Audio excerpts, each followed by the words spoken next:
চেনা গাছ, চেনা মাঠ, চেনা শহর, চেনা মানুষ, চেনা কথাগুলো মিলিয়ে যাচ্ছে পিছনে পিছনে, আরো অনেকটা পিছনে মিলিয়ে যাচ্ছি গোটা আমিটা। মন ভালো নেই।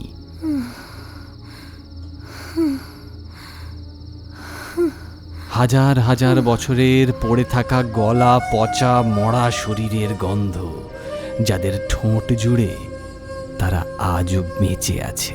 কৌশিকদা,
ছাড়ো, ছাড়ো, কি করছো? দেবলি না, ছাড়ো প্লিজ, প্লিজ ছাড়ো। রাইমা, সরি কৌশিক, আমি পরে আসছি। Please come mister or miss Raima. দেবলি না, প্লিজ লিভ হার। আমি আসছি।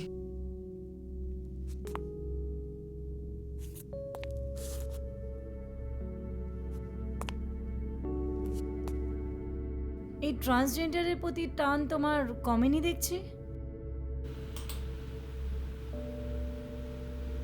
কি দিয়েছে ও বলো তো তোমাকে? পারফরমেন্স।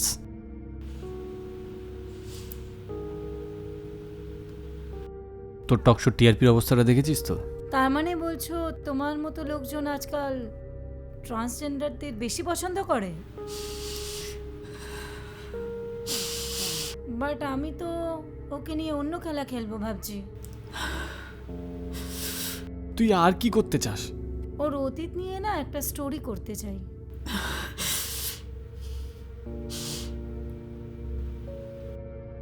আমি সবাইকে জানাতে চাই আমাদের ফেমাস অ্যাঙ্কার রাইমা আসলে একটা ছেলে।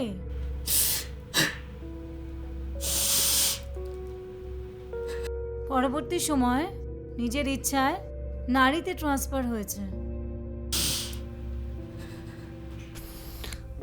তার জন্য ওর পারমিশন লাগবে। আর তাছাড়া তুই কেন এসব করতে চাইছিস? ওকে ছেড়ে দে না, ওকে থাকতে দে না ওর মতো। কি বলছো কৌশিক? তুমি বুঝতে পারছো আমাদের টিআরপি লেভেলটা কোথায় যেতে পারে?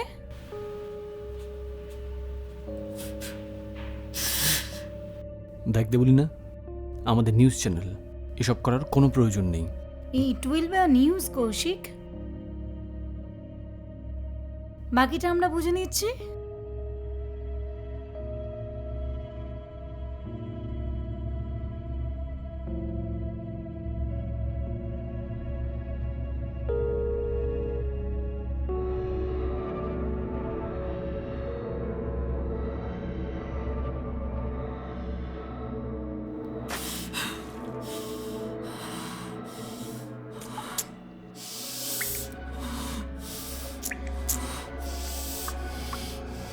রাইমা,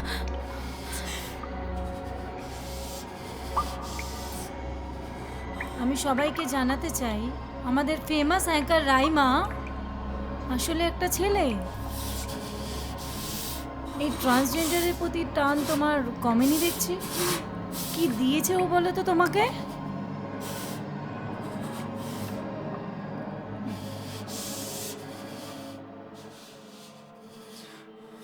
আই এম সরি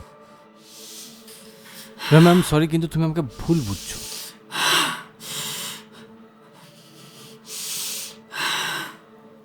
তুমি বিশ্বাস করো, আমি কিন্তু একটা মারাত্মক বিপদের মধ্যে আছি। Please try and understand.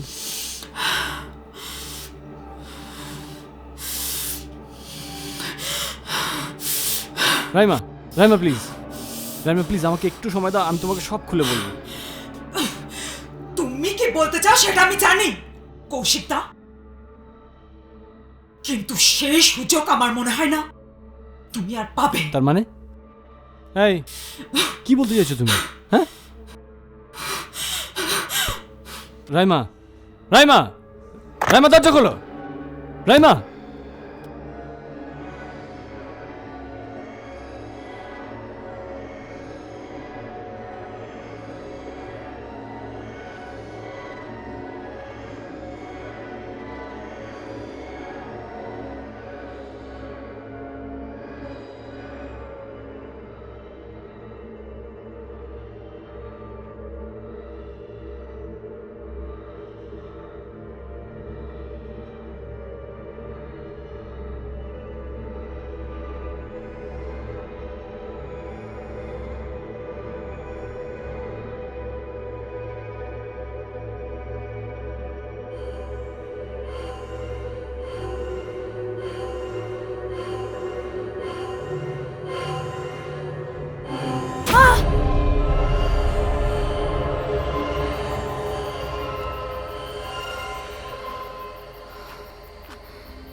চেনা গাছ, চেনা মাঠ, চেনা শহর, চেনা মানুষ, চেনা কথাগুলো মিলিয়ে যাচ্ছে পিছনে,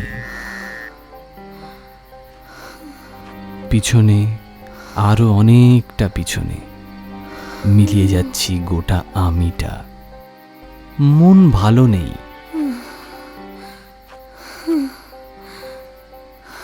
হাজার হাজার বছরের পড়ে থাকা গলা পচা মরা শরীরের গন্ধ, যাদের ঠোঁট জুড়ে তারা আজও বেঁচে আছে। কৌশিকদা, কৌশিকদা,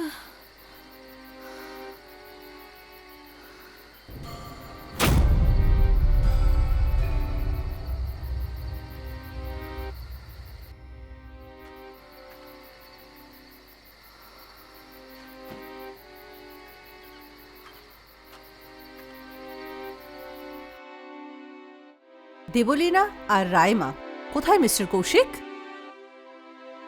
দেখুন অফিসার, আমি সত্যিই জানি না ওরা কোথায়, বিশ্বাস করুন। গলির মধ্যে যে ভিকটিমের মোবাইলটা পাওয়া গেছে তার মধ্যে যেই ছেলেটাকে লাস্ট কল করা হয়েছিল তার বয়ান অনুযায়ী পুরুষ কণ্ঠে কবিতা শোনা যাচ্ছিল। যে কবিতার লাইনগুলো ডেড বডির মুখে পাওয়া গেছে। আরও স্পষ্ট করে বলতে গেলে আপনার বুকশেলফের ওই কবিতার বইয়ের ছেঁড়া পাতাগুলো। What a coincidence mister Kaushik. আর আপনার মোবাইল লোকেশন ট্র্যাক করে তো আমি আগেই প্রুফ করেছি আপনার প্রেজেন্স এই এরিয়াতে।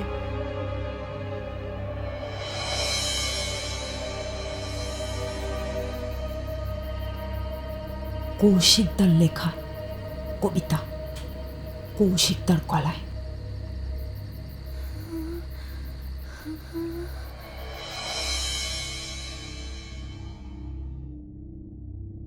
আপনার গলা কি শুকিয়ে যাচ্ছে মিস্টার কৌশিক? জল খাবেন অথবা চা কফিও খেতে পারেন, আমিও ভালোই বানাই। দ্বিতীয় বিশ্বযুদ্ধের পরবর্তী সময়ে আমেরিকান এক্সপ্রেশনিস্ট কবিদের মধ্যে একটা ধারণা জন্মেছিল যে পৃথিবীতে বেঁচে থাকার আর কোনো অর্থই হয় না। প্রতিদিন নতুন করে বেঁচে থাকার জন্য নতুন মানে খুঁজতে খুঁজতে ক্লান্তি আসে। শেষ পর্যন্ত তো মরতেই হবে। গোটা বিশ্ব জুড়ে অর্থ সামাজিক অবক্ষয় আর তার থেকে তৈরি হওয়া অবসেশন বাংলার সাহিত্যকেও এফেক্ট করেছিল, কখনো জীবনানন্দ দাশের কবিতায় অথবা বাদল সরকারের নাটকে। এই অ্যাবস্ট্র্যাক্ট ফর্ম অফ এক্সপ্রেশনিজমের চর্চা সাধারণ মানুষকেও গ্রাস করেছিল। মৃত্যু চেতনা, মৃত্যু চেতনা। আচ্ছা অফিসার, আমি বুঝতে পারছি না এগুলো আপনি আমাকে কেন বলছেন? এগুলো তো আমার কাছে নতুন কিছু নয়। হ্যাঁ, এগুলো নতুন নয় ঠিকই, কিন্তু নতুন কি জানেন? আপনার মানসিক ব্যাধি। হ্যাঁ, আমি মানসিক ব্যাধিতে আক্রান্ত, তা নাহলে কি আর? আচ্ছা, পুরুষ হয়ে জন্মানো একজন মনে প্রাণে নারী যদি তার অস্তিত্ব বজায় রাখতে নারী হয়ে উঠতে চায়, তাহলে ভুলটা কোথায় বলো তো? হ্যাঁ, কোথায় বলো?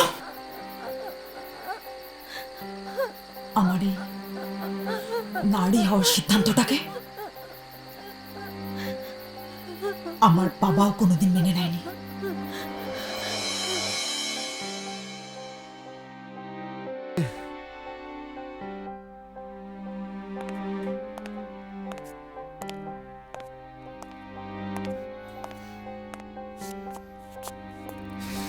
দরজাটা খোলা কেন বাবা?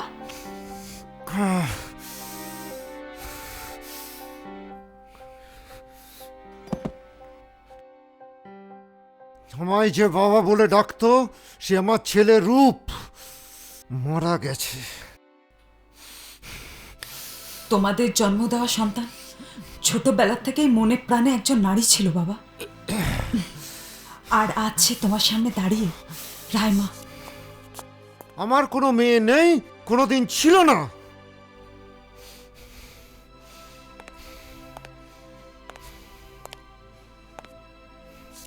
তোমাদের জন্ম দেওয়া সন্তানকে অস্বীকার করছো বাবা? অস্বীকার? এখানে সবাই জানে আমার একমাত্র ছেলে কলকাতায় মামার বাড়িতে গিয়ে মারা গেছে। তোকে আগেও বলেছি, আবারও বলছি, তোর জন্য আজকে সোসাইটিতে মুখ দেখাতে লজ্জা বোধ করি। তোমাদের এই সোসাইটি কি শুধু শরীর বোঝে? সেখানে মনের কোনো মূল্য নেই বাবা?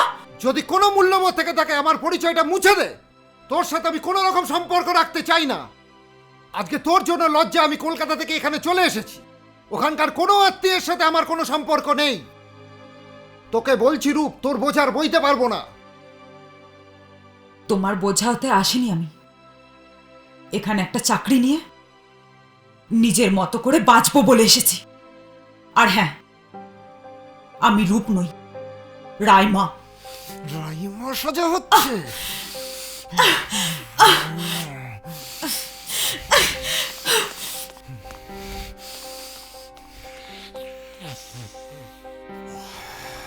রাইমা।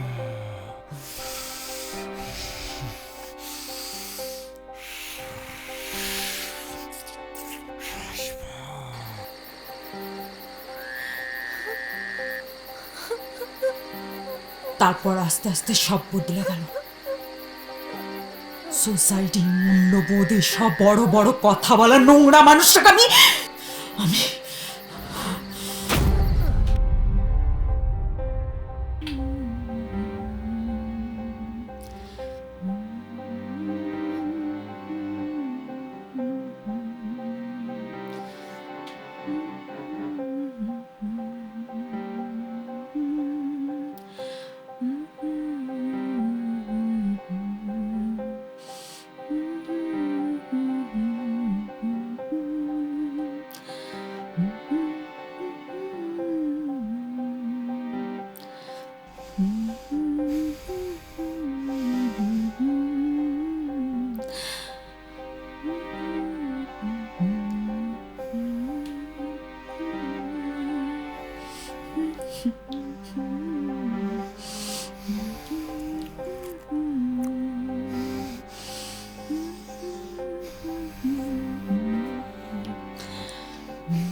বাবা, তোমার খাবার।